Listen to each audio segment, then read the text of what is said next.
హైదరాబాద్లోని మియాపూర్లో జరిగిన గొడవపై మాజీ మంత్రి కేటీఆర్ ట్విట్టర్ వేదికగా స్పందించారు. రాష్ట్రంలో శాంతి భద్రతలు లేవని స్పష్టం చేశారు.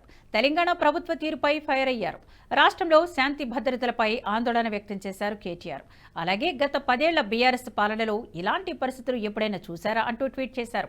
అయితే మియాపూర్లోని ప్రశాంత్ నగర్ సమీపంలో హెచ్ఎండిఏ స్థలంలో పేదలు గుడిసెలు వేసేందుకు యత్నించడంతో అక్కడ తాజాగా ఉద్రిక్త వాతావరణం నెలకొంది.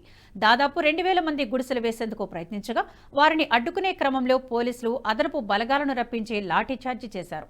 దీంతో వారు పోలీసులపై స్థానికులు రాళ్లురువడంతో ఉద్రిక్తతకు దారితీసింది.